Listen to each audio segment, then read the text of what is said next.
Oke, bismillah. Assalamualaikum warahmatullahi wabarakatuh.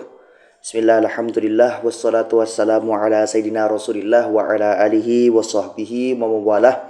Amma ba'du, rabbi syrah li sadri wa yassir li amri wahlul uqdatan min lisani yafqahu qawli. Allahumma salli ala sayyidina Muhammadin al-Fatih lima ughliq wal khatim lima sabaq nasiril haqqi bil haqqi wal hadi ila siratikal mustaqim salatan tu'arifuna biha iyyahu wa ala alihi haqqa qadrika wa miqdarikal azim. Mabadu, alhamdulillah teman-teman sekalian, kita masih diberikan kesempatan dan kesehatan oleh Allah Subhanahu wa taala sehingga kita masih bisa mendengarkan dan sekaligus belajar bersama ya, muzakarah bersama terhadap kitab yang menjadi asas dari ilmu nahwu, yaitu adalah kitab Jurumiyah. Kemarin di pertemuan kelima kita sudah membahas tentang alamat isim ya, terlebih terkhususnya. Sekarang kita akan lanjut insyaallah.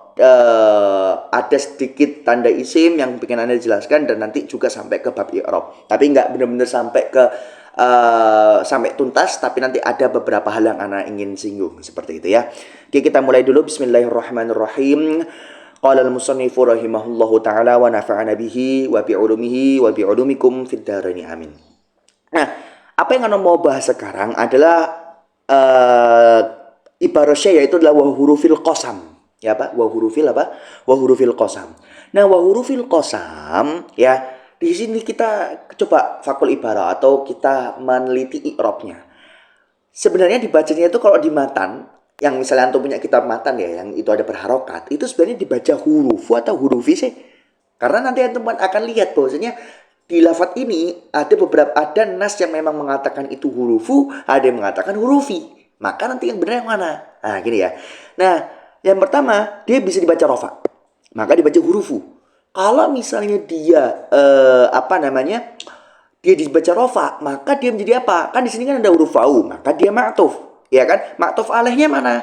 Ma'tuf alaihnya adalah lafdhu min. Loh, lafdhu min gimana? Kan begini, wa hurufil khafdi wa ya min. Nah, jadi kan min itu dia menjadi khobar di situ. Nah, di sini huruful qasam di sini dia maktuf kepada huruf min. Nah, seperti itu ya. Seperti isim min seperti itu. Nah, kemudian yang kedua adalah dia menjadi majrur, dibaca jar, berarti hurufi. Ya, tapi di sini majrurnya ada dua. Bisa di dua posisi. Posisi pertama apa? Dia maktuf sama, karena kan dia kan ada huruf atau pasti ada maktuf dan maktuf alaih. Ma'tuf alaihnya kemana? Kepada alif dan lam. Ya, kepada alif dan lam kan bil khafdi wa tanwini wa dukhulil alifi wal lami. Nah, kemudian wa hurufil khafdi, ya. Kemudian maka apa? Maka di sini artinya adalah wa dukhuli hurufil qasam. Ya, begitu ya. Karena kemarin kita juga takdirkan alif wal lam di situ adalah dia maksudnya adalah dukhul. Ya, wa dukhuli alifi wal lam, gitu ya. Bukan takdirkan, kemarin ibaratnya memang seperti itu, ya. Yang kemudian yang ketiga dia dibaca majrur juga, cuman posisinya berbeda. Apa? Ma'tuf alaihnya itu dia bukan ke alifi walam, tapi apa? Kepada wa hurufil khafdi, ya kan? Kan bil khafdi wa tanwini wa dukhulil alifi walami wa hurufil khafdi. Nah, jadi ma'tuf alaihnya kepada hurufil khafdi. Artinya juga sama juga, wa dukhulu hurufil qasam. Nah, seperti itu ya. Nah, kan kita tahu bahwasanya huruful qasam ya, dia itu kan bagian dari huruf jar, ya. Tapi dia disebutkan secara khusus, maka di sini dia akan menjadi apa? Wa yakunu min dzikril khas ba'dal am, ya. Maka apa? Maka di sini dia itu adalah menyebutkan sesuatu yang khusus kepada satu yang am, ya. Yang lebih khusus adalah huruf qasam, yang umumnya adalah huruf jar, ya, gitu ya. Nah, kemudian pertanyaannya, kenapa kok dia itu lebih khusus daripada huruf jar? Padahal kan huruf qasam itu kan dia kan juga nafsu huruf jar. Dia kan huruf jar itu sendiri. Tapi kenapa kok dia dikhususkan daripada huruf jar itu sendiri? Karena apa? Ini alasannya. Likhtisasiha bidalalati alal qasam ma'al jarri. Jadi keistimewaan dari huruful qasam adalah dia itu punya kekhususan apa? Dia menunjukkan atas sumpah. Qasam kan sumpah, ya kan? Di sisi lain dia juga mengajarkan, ya, bi khilafi ghairiha min baqil huruf, ya. Apa berbeda dengan yang lain? Apa? Yaitu adalah huruf yang lain hanya menunjukkan atas jar saja atau mengejarkan saja tanpa ada dalalah alal qasam. Nah, gitu ya. Jadi kenapa kok mintikil khos pada am? Karena apa? Khususannya itu apa? Kekhususannya itu adalah dia menunjukkan atas dalalah alal qasam. Begitu ya. Kemudian kita lanjut ke fi'il. Wal fi'lu yu'rafu. Maksudnya wal fi'lu yu'rafu apa? Ayatamayyazu anil ismi wal harfi. Apa? Maksudnya apa sih yang membedakan antara fi'il dengan yang lainnya? Dengan apa? Dengan qasimnya. Nah, kemarin kita sudah bahas di pertemuan sebelumnya apa itu qasim, apa itu qism, ya. Qasimnya fi'il adalah apa? Adalah isim dan huruf. Nah, seperti itu. Nah, apa? Yu'rafu pertama biqad, ya, dengan qad. Nah, qad ini dia itu bisa tadkhulu 'alal madhi, ya, bisa masuk kepada fi'il madhi dan tadkhulu 'alal apa? 'Alal mudhari. Oke, kita lanjut. Nah, bisa masuk kepada fi'il madhi dan bisa masuk kepada fi'il mudhari. Nah, tapi nanti dia kalau misalnya masuk kepada fi'il madhi itu dia punya faedah tersendiri, dan nanti kalau masuk fi'il mudhari nanti dia akan punya faedah tersendiri. Nah, apa faedahnya? Kalau dia masuk ke dalam fi'il madhi, maka apa? Maka dia itu adalah menunjukkan atas tahqiq. Tahqiqan dari kita haqqaqa yuhaqqiqu tahqiqan. Yang artinya apa? Mewujudkan, ya, mentahakkukan, gitu ya. Ya, mewujudkan berarti apa? Menunjukkan bahwasanya fi'il tersebut yang dia kena qad yang faedah tahqiq apa? Menunjukkan fi'il tersebut adalah muhaqqaq atau mutahakkik, ya. Dia tertahqiq. Dia benar-benar terwujud dari apa? Dari fi'il tersebut benar-benar terwujud. Dengan apa? Dalalahnya dengan ditunjukkan dengan apa? Dengan adanya qad di sini. Paham ya? Maka di sini kalau misalnya kita bilang qad qama zaidun, qad qama zaidun, maksudnya apa? Ini berarti menunjukkan bahwasanya qiyamu zaidun ini qad tahaqqaq, ya. Qad benar-benar mutahakkik, dia benar-benar terwujud. Nah, seperti itu. Atau misalnya kita contohkan dalam Al-Qur'an adalah qad aflahal mu'minun. Apa? Jadi benar-benar apa? Benar-benar tertahakkuk apa? Keberuntungan orang-orang mukmin. Gitu ya. Nah, yang kedua, dia bukan litahqiq, tapi apa? Dia litakrib, ya. Litakrib apa? Untuk menunjukkan kedekatan, mendekatkan, gitu ya. Contoh apa? Qad qamatis shalah, ya. Kalau antum misalnya berpikir, loh, qad qamatis shalah ini kan salah satu kalimat dari iqamah. Padahal iqamah itu sendiri itu terjadinya sebelum sholat. Padahal lafadz qad qamatis shalah dia menggunakan apa? Menggunakan lafadz madhi. Ya kan, fi'il madhi, yang mana fi'il madhi menunjukkan atas apa? Zamanul madhi. Maka apa? Hadasnya itu terjadi pada zaman madhi. Loh, pertanyaannya, iqamah itu sebelum sholat apa setelah sholat? Sebelum sholat, berarti kan sholatnya belum terjalani. Tapi kenapa kok di sini pakai qomat? Ya, kenapa? Karena di sini, lihat di sini. Jadi titik terangnya adalah di lafadz qadnya ini. Qadnya bukan berfaedah litahqiq, bukan menunjukkan bahwasanya sholatnya itu sudah tahakkuk, sudah benar-benar terwujud, sudah terlaksana, bukan. Tapi apa? Tapi ini menunjukkan atas apa? Bahwasanya sholatnya ini mau dekat, ya, mau dekat untuk dilaksanakan, gitu ya. Litakrib. Oke, itu tadi ketika masuk ke fi'il madhi, ya. Kemudian kalau masuk fi'il mudhari, ya, kalau masuk fi'il mudhari apa? Yaitu adalah litaqlil. Untuk menyedikitkan. Apa maksudnya? Taqlili wuqu'i fi'lin. Untuk menunjukkan atas sedikitnya terjadinya perbuatan tersebut. Contoh, qad yujawwidul bakhil. Artinya apa? Terkadang, ya, seseorang yang bakhil itu dermawan. Sekarang kita berpikir, orang bakhil itu kan orang pelit. Gitu loh. Kalau misalnya dia pelit, ya kan, maka sedikit kemungkinannya dia akan berbagi. Tapi di sini, loh, qad yujawwidul bakhil. Maka apa? Maka ini menunjukkan bahwasanya qadnya ini menunjukkan taklil. Maksudnya apa? Tajwidnya atau kedermawanan seorang yang bakhil itu memang bisa saja terjadi, tapi qalil. Ya, apa? Qalil. Paham ya? Yang kedua, kebalikannya, dia bukan litaklil tapi litakthir. Apa maksudnya? Adalah ala wuqu'il fi'li bikathrah. Menunjukkan atas apa? Qad yang berfaedah litakthir itu menunjukkan atas bahwasanya perbuatan tersebut itu sangat terjadi dengan sangat banyak. Ya, contoh apa? Qad yujawwidul karim. Yujawwid atau jawad yujawwid itu berbuat baik atau dermawan. Sedangkan karim itu artinya dermawan. Berarti apa? Menunjukkan bahwasanya apa? Di sini orang yang dermawan itu sangat dermawan sekali. Sangat suka berbagi, sangat suka berbuat baik. Seperti itu. Berarti apa? Terjadinya fi'il tajwidnya tadi itu sangat banyak sekali. Ya, bisa dipahami ya perbedaannya ya. Kalau litaklil itu menunjukkan bahwasanya oh, fi'il ini terjadinya sedikit. Tapi kalau litakthir menunjukkan bahwasanya wuku atau terjadinya fi'il tersebut itu sangat banyak. gitu ya. Nah, kemudian bukan ngekot, tapi apa? Asin wa sofa. Ya, tapi di sini sin dan sofa ini hanya tadakhulu alal mudhari faqat. Ya. Apa? Sin dan sofa ini apa? Dia hanya menunjukkan atas apa? Dia hanya masuk kepada fi'il mudhari faqat. Loh, kenapa? Karena begini. Karena sin dan sofa ini dia adalah huruf tanfis. Tanfis itu maknanya apa sih? Takhirul fi'li fi zamanil mustaqbal wa adamut tadyiq fihal. Apa? Yaitu adalah huruf tanfis itu apa? Huruf yang dia itu adalah yang nanti akan mengakhirkan fi'il tersebut kepada di zaman hal dan tidak ada keterikatan dengan zaman hal. Ya kan? Padahal kita tahu bahwasanya apa? Kalau misalnya takhirul fi'li ilal mustaqbal berarti kan menunjukkan atas mustaqbal. Ya kan? Sedangkan madi itu apa? Menunjukkan atas zamanul madi. Maka tidak mungkin ini masuk kepada fi'il madi, gitu ya. Nah, kalau sama-sama keduanya itu adalah menunjukkan huruf tanfis, lah perbedaannya apa? Karena sudah perbedaannya. Sin dan sofa ini sama-sama tanfis, oke. Tapi apa perbedaan antara keduanya? Nah, perbedaannya adalah asin tadullu alal istiqbalil qarib. Bahwasanya sin itu menunjukkan atas istiqbal tapi istiqbalnya dekat. Masa depannya itu dekat. Ya, atau kalau kita bahasakan misalnya saakul, saya akan makan. Ya kan? Dekat. Tapi kalau saufa tadulu ala istiqbalil ba'id, untuk menunjukkan apa? Untuk menunjukkan bahwasanya masa depannya itu masih jauh. Atau kalau kita terjemahkan ke Indonesia begini. Misalnya aku mau mengatakan saya kelak akan umroh, maka saufa a'tamir.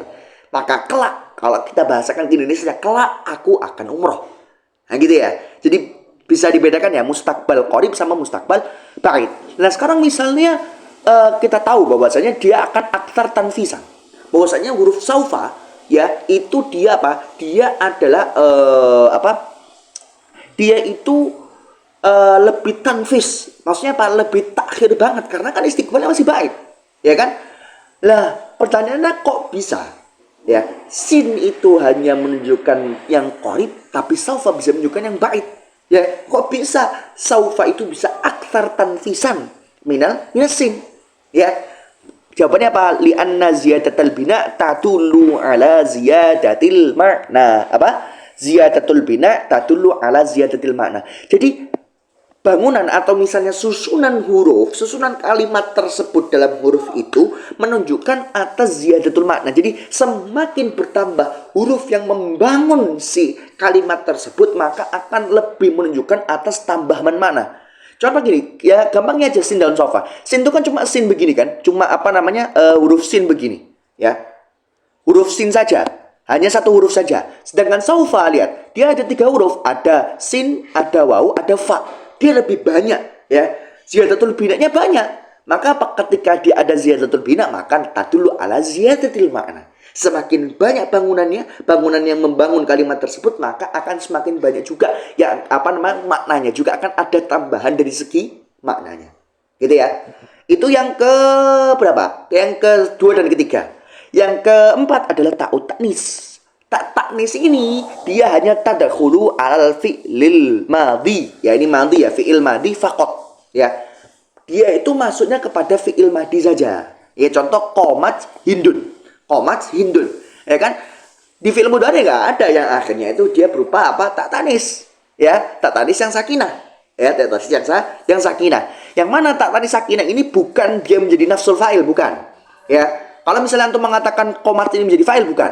Ini salah. Ya, huruf ini ya tak tanis itu adalah menunjukkan atas apa? Atas menunjukkan bahwasanya fa'ilnya nanti akan perempuan. Fa'ilnya apa? Perempuan. Ya, jadi kalau misalnya ada di balik hindun qomat, yang mana qomat di sini kan maka dia fa'ilnya apa? Berupa dhamir mustatir. Jadi fa'ilnya bukan berupa tak tanis itu sendiri.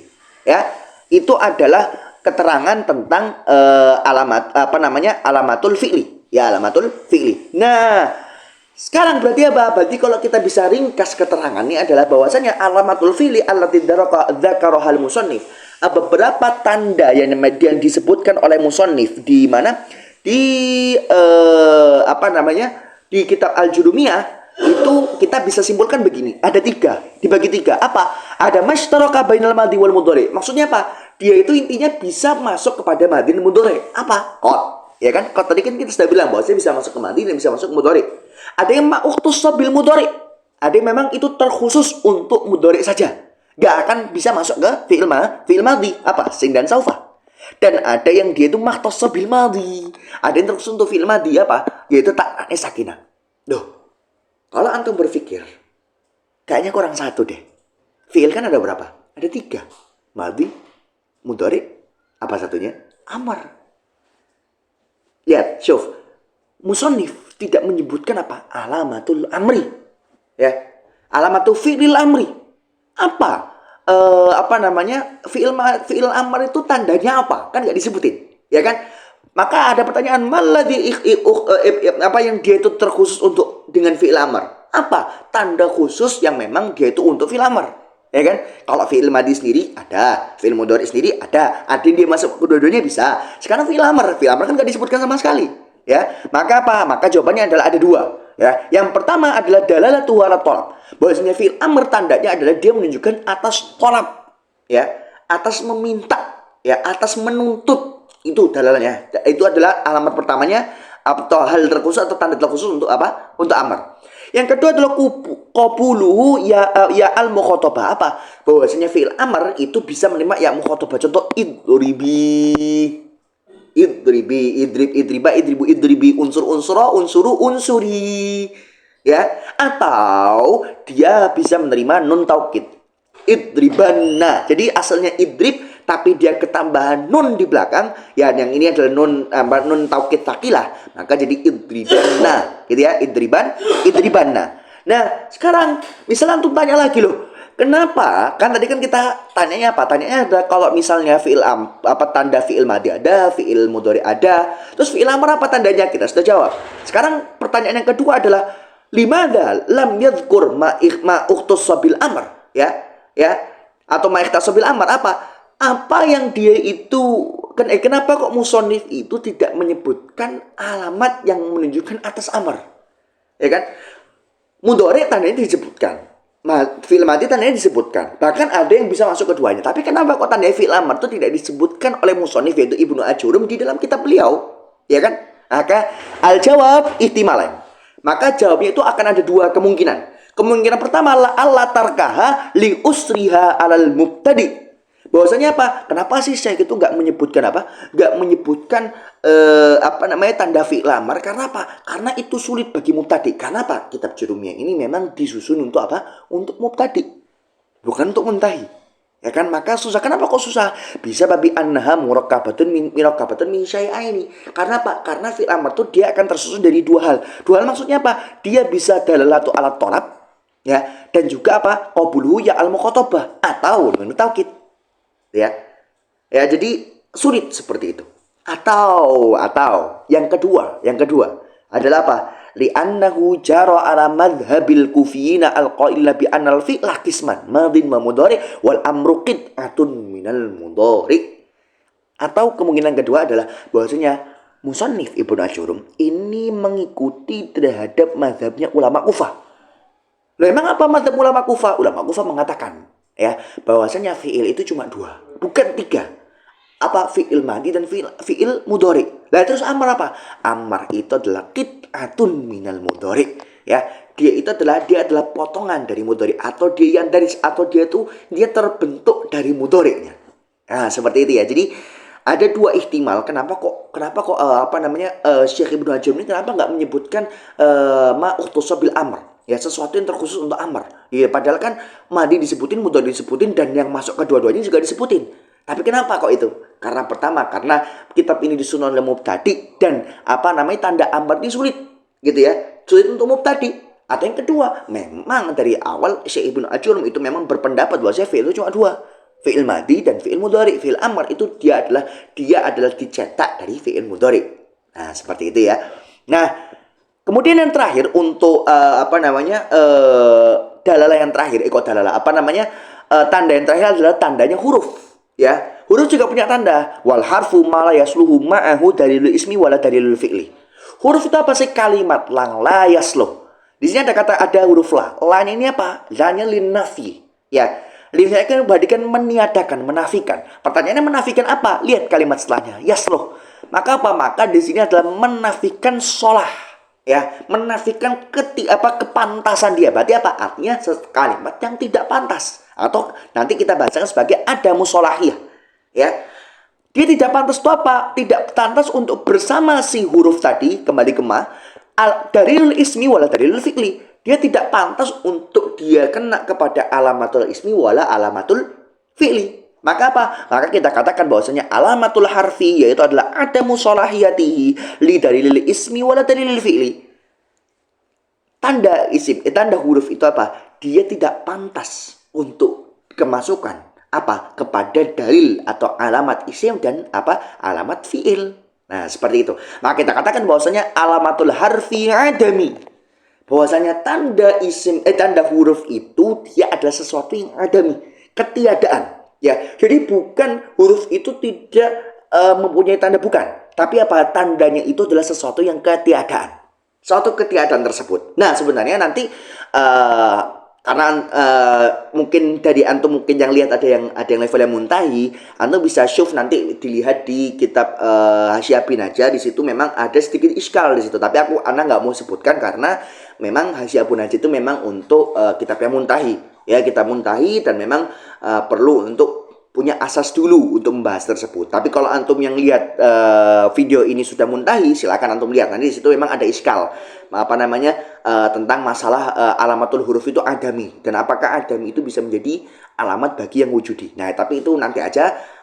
Kalau antum yang masih mubtadi tidak perlu dilihat dulu.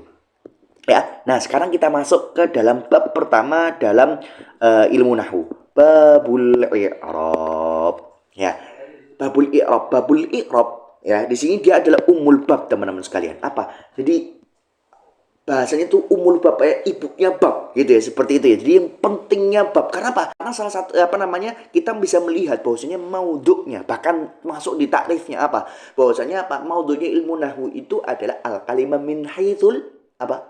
I'rab. Ada i'rab. Maka apa? Maka di sini masuk dalam kategori i'rab. Di sini dia umul bab, seperti itu ya.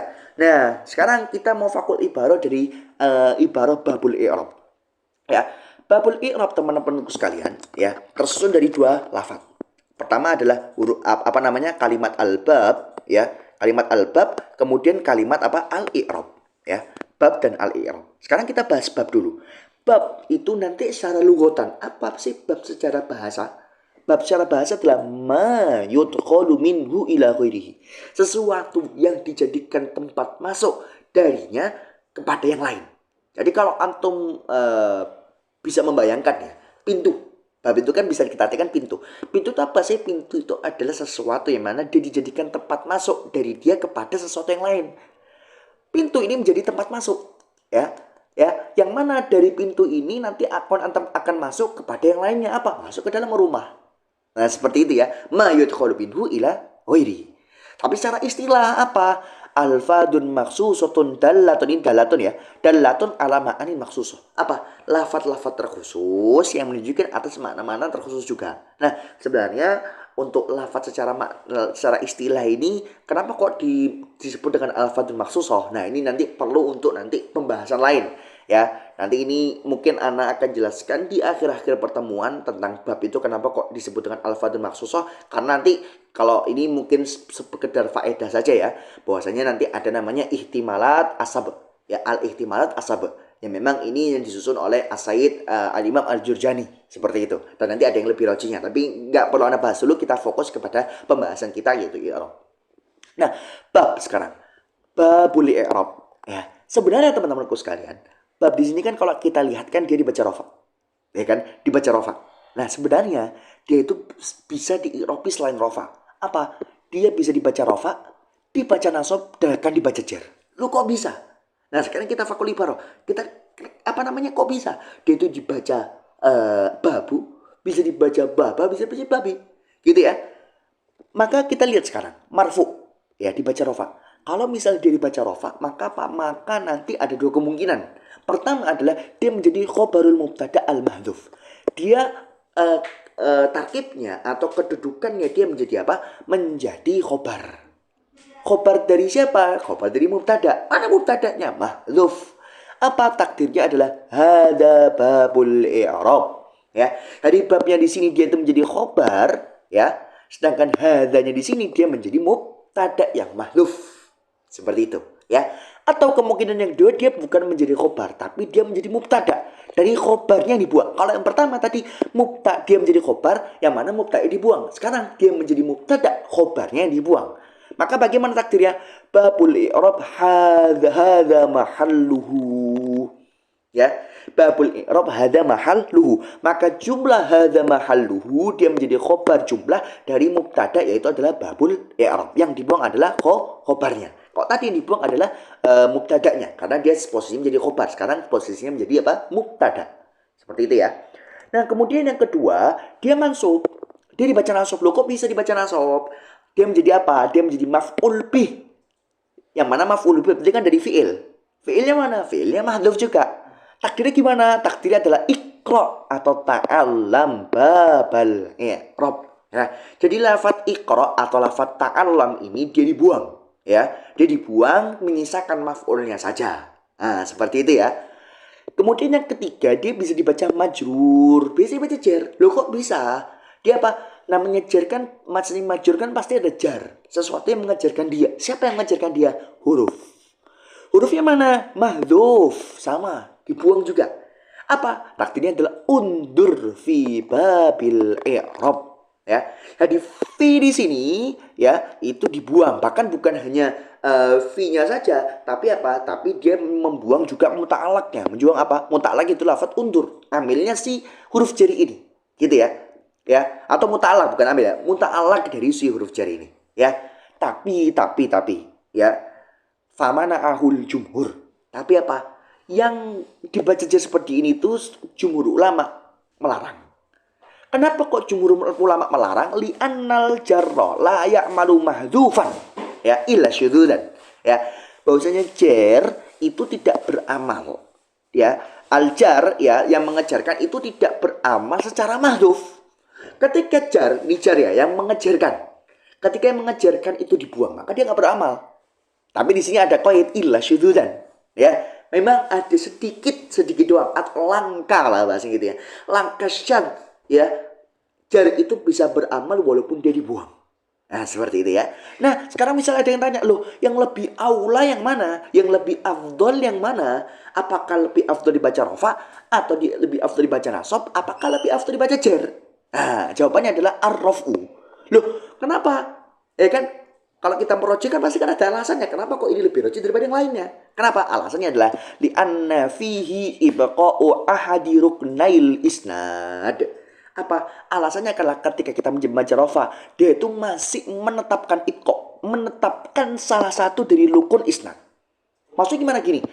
Isnad, ya, isnad itu nanti dia itu akan tersusun dari namanya musnad dan namanya musnad ilaih. Dan namanya apa? Musnad ilaih. Nah, musnad ilaih ini keduanya harus ada untuk menyusun kalam. Nah, seperti itu. Ya, atau kalau misalnya kita bawa ke mantik ada maudhu atau mahmul. Ada mahkum bihi, ada mahkum alaih. Ya kan? Nah, di sini memang kita tahu bahwasanya dari rofa, nasab, jar itu pasti ada yang dibuang. Betul kan? Ya kan? Dari rofa itu ada yang dibuang, baik itu mubtada atau khobarnya. Kalau yang di nasab dia itu membuang fiilnya, kalau yang di jar dia itu apa? Dia itu membuang huruf jarnya. Ya kan? Bahkan membuang muta'alaq dari huruf jarnya. Ya kan? Tapi di sini kenapa kok dia lebih aula daripada yang lain? Kenapa? Karena dia masih menyisakan salah satu dari rukun isnadnya. Kalau kita melihat yang dibaca rofa tadi apa? Dia itu hadza babul i'rab atau babul i'rab hadza mahalluhu.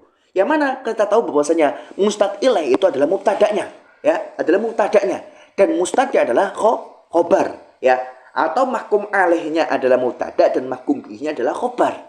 Ya kan? Maka apa? Misalnya dia menjadi mubtada, ya ini menjadi mubtada ya, atau dia menjadi khobar. Maka apa? Maka tetap masih ada salah satunya, yaitu dalam musnad atau musnad ilaihnya.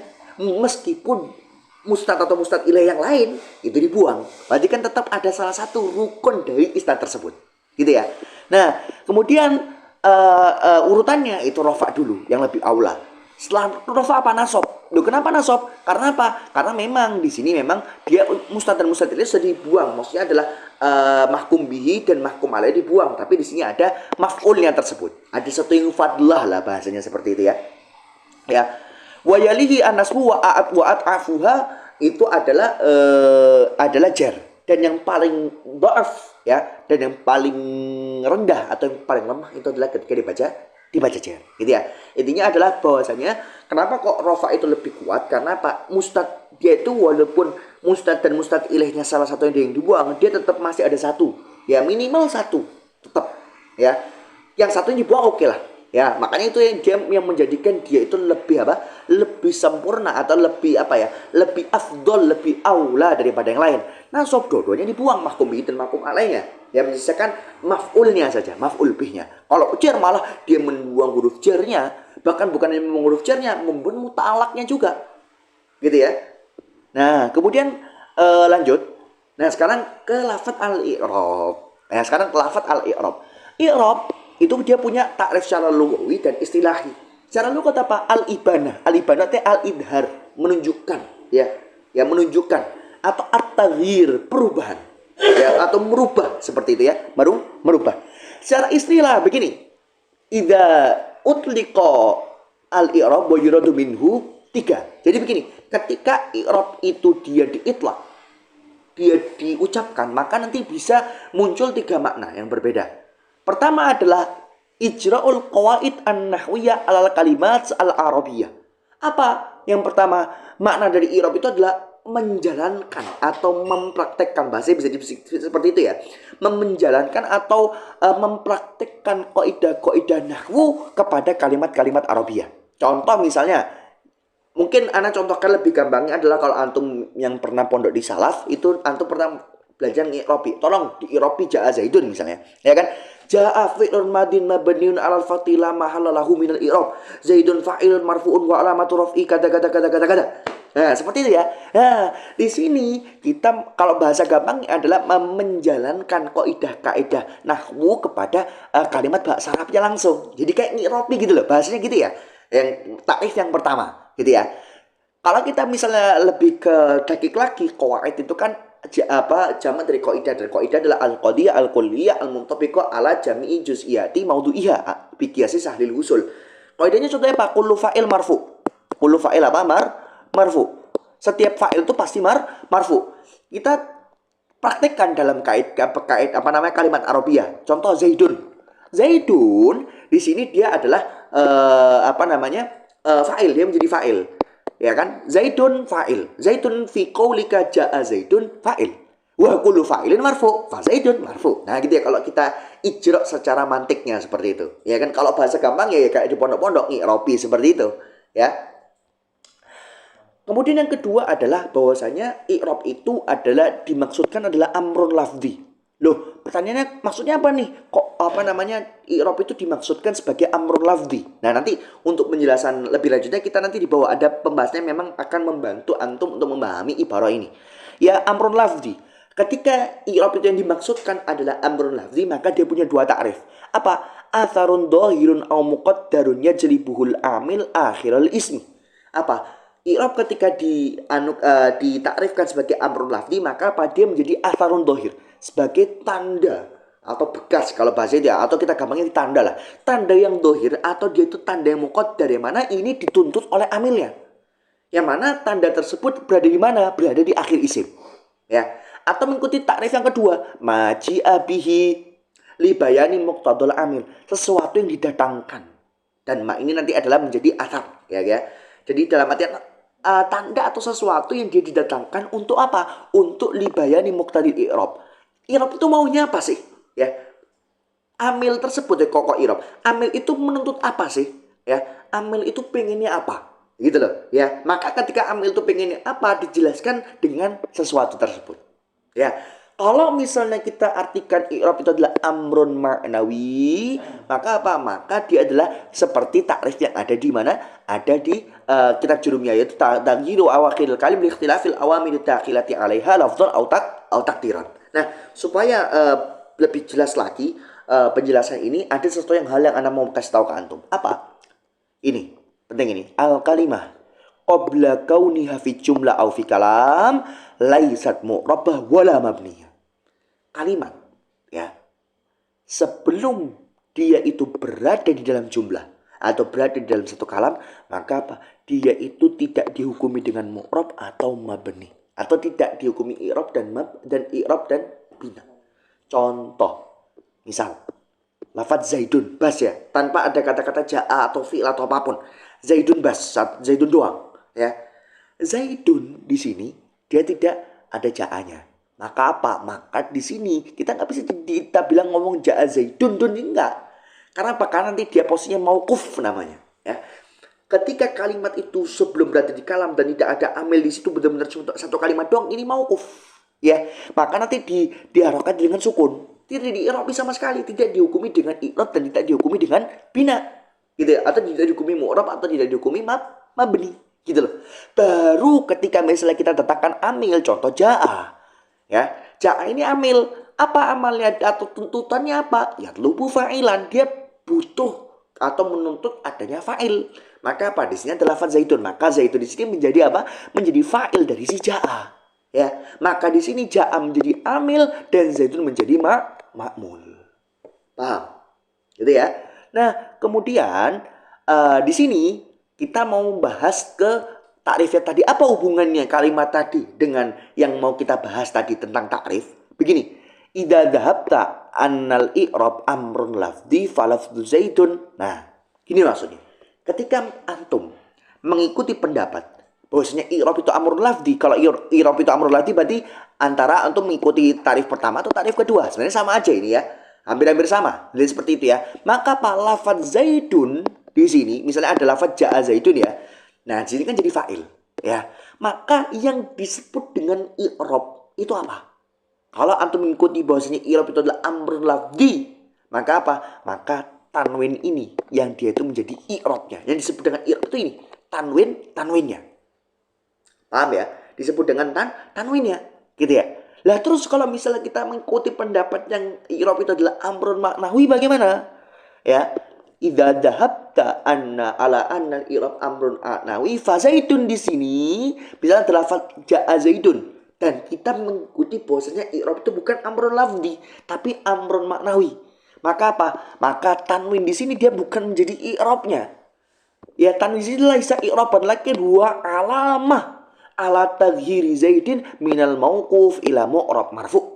Maksudnya apa? Di sini kita Zaidun di sini apa namanya tanwinnya ini tidak bisa kita sebut dengan i'rab. Tapi dia hanya menjadi alamah, tanda. Tanda apa? Tanda bahwasanya Zaidun itu berubah. Dari awalnya ada keadaan mauquf yang tidak kemasukan amil dan dia sukun, dia berubah menjadi apa? Mu'rab dan yang marfu. Gitu ya. Jadi kalau antum mengikuti pendapat yang kedua, bahwasanya apa? Taghyirnya, apa namanya, perubahannya kan taghyiru awakhiril kalim. Yang mana ini amrul maknawi kan? Kalau apa namanya kita mentakrifkan i'rab dengan taghyir, ya. Maka apa? Maka di situ i'rabnya itu bukan sesuatu yang lafzi, sesuatu yang Allah bahasa gampangnya adalah sesuatu yang tampak, gitu loh. Bukan ainud domahnya, gitu loh. Bukan ainud domahnya. Tapi apa? At-taghyir amrun maknawi fi lafzi Zaidin. Perubahannya itu bukan domah itu sendiri, tapi apa? Perubahan itu berada di lafaz Zaid, ya. Jadi bukan tanwin ya. Tanwin itu hanya menunjukkan kok tanwin. Sorry.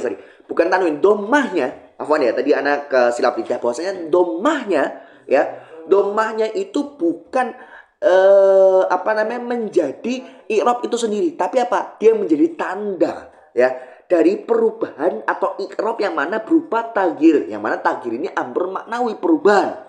Gitu loh ya. Ya, walaisa al-i'rab at-tanwin, atau walaisa al-i'rab itu tanwinnya atau domahnya, maksudnya seperti itu ya. Ya, domahnya seperti itu. Contoh, kalau kita praktekkan ya, takrifnya musonif. Takrif musonif itu apa? Kalau di kitab judulnya adalah menggunakan lafaz taghyir. Berarti di sini Ibnu Ajurum apa? Menggunakan atau mengiktibarkan bahwasanya i'rab itu adalah amrun maknawi, sesuatu yang maknawi, tidak tampak, seperti itu. Dan dia adalah taghyiru awakhiril kalim, perubahan akhir kalimat. Nah, sekarang coba kita tes ya. Ja'a Zaidun. Pertanyaannya kan tadi taghyir akhiril kalimat, awakhiril kalimat. Ya, perubahan akhir kalimat. Pertanyaannya, akhir kalimat dari kata Zaidun apa? Dal. Ya kan? Dal. Pertanyaannya, apakah dalnya berubah? Enggak. Dalnya apakah berubah ke huruf lain? Enggak. Gitu loh. Wadalu ya la yataghayyar. Allah tataghayyar, dia nggak berubah dalnya. Tapi apa? Lakin yataghayyar atau tataghayyar ahwalu. Yang berubah itu bukan nafsu dalnya. Yang mana dal itu adalah akhir kalimat. Tapi apa? Tapi adalah ahwalnya. Apa? Dia adalah keadaan dari lafaz zaidunnya itu loh. Ya, makanya nanti kita perlu, nanti ini insya Allah di pertemuan ke-7 kita akan bahas ta'rif secara khusus. Apa namanya, kita fakul ibarah, kita bisa tatkik. Ini maksudnya apa sih? Dari ta'rifnya Syekh terhadap i'rab itu taghyiru awaqidil kalim. Kalau misalnya kita secara dohir taghyiru awaqidil kalim, pertanyaannya apakah dalnya berubah? Kalau kita contoh pakai ja'aza itu buktinya nggak berubah.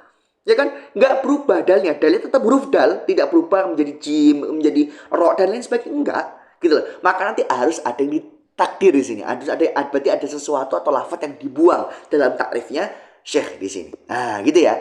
Nah, contoh misalnya lagi, lafaz al-muslimuna. Misalnya dia tanya, loh, orang misalnya Zaid tadi, misal ya, dia itu tidak masuk, dia tidak kemasukan amil dalam artian dia dalam keadaan mauquf, maka dia kan sukun.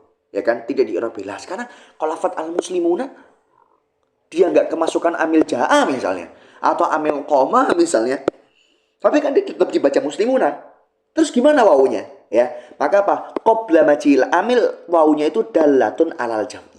Ya, jadi kalau misalnya lafaz jama, ya, lafaz jama atau musanna dan sebagainya, itu tandanya itu adalah bukan menjadi alamatul lil i'rab, bukan. Ya, kalau di sini dia wawunya itu apa? Bukan ketika dia mauquf itu dia bukan menunjukkan atas alamatul i'rab, bukan. Tapi apa? Tapi dia adalah menunjukkan dalatun alal jam'i. Itu dalam keadaan apa? Mauquf. Ya, baru nanti ketika kemasukan amil, misalnya amil rofa, ja'a al-muslimuna, maka di sini wawunya itu adalah menjadi alamatul raf'i. Ketika ra'aitul muslimina, maka payaknya di sini menjadi alamatul nasbi. Dan ketika masuk apa? Kemasukan huruf jar, maka apa? Ya-nya di sini menjadi alamatul jarri.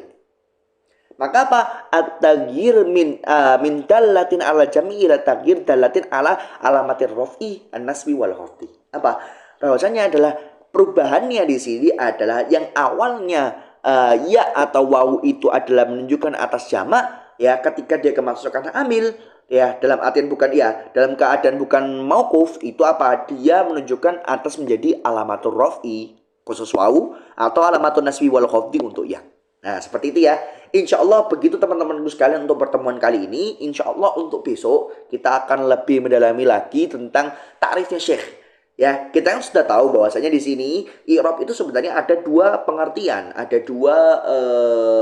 dalam tiga ya. Dalam artian kalau misalnya kita nggak menghitungnya atas ini, ya, kita menganggap bahwasanya dia itu adalah amrun lafdi atau amrun maknawi. Ini berbeda. Kalau kita ngomong amrun lafdi, maka apa? Yang dihitung sebagai i'rab itu adalah athar dohirnya. Ya, athar dohirnya, zaidunnya, contoh ja'a zaidun, maka dhammah di situ itu adalah menjadi apa? Menjadi i'rabnya, disebut dengan i'rab. Tapi kalau misalnya kita mengartikan amrun maknawi, maka dhammah atau ya dhammahnya ja'a zaidun tersebut dia bukan menjadi alamat atau bukan disebut dengan i'rab, tapi alamatul i'rab. Nah, ini bedanya ya.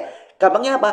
Kalau misalnya kita mengatakan bahwasanya dhammah itu alamatul i'rab, berarti apa? Berarti kita bermadhab dengan madhabnya yang menganggap bahwasanya i'rab itu amrun maknawi seperti Syekh Ibnu Ajurum. Ya, karena apa? Karena dhammah hanya menjadi alamat saja, bukan nafsul i'rab, bukan i'rab itu sendiri. Kalau misalnya kita mengatakan dhammah itulah nafsul i'rab atau i'rab itu sendiri, maka apa? Maka kita bermadhab dengan apa? Dengan madhabnya bahwasanya apa?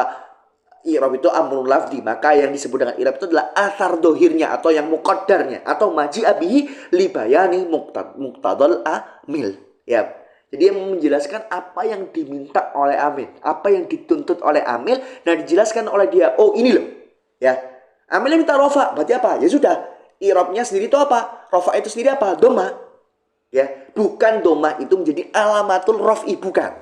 Kalau kita mengikuti adalah i'rab yang dia adalah amrun lafdi. Baik, itu teman-teman sekalian, terima kasih atas kesempatan teman-teman sekalian. Semoga ini bisa menjadi bermanfaat bagi teman-temanku sekalian. Jika ada salahnya silakan dikoreksi, dan itu adalah dari saya, dan jika ada benarnya itu adalah dari Allah Subhanahu wa taala. Kita tutup, subhanakallahumma wa bihamdika asyhadu an la ilaha illa anta astaghfiruka wa atubu ilaik. Assalamualaikum warahmatullahi wabarakatuh.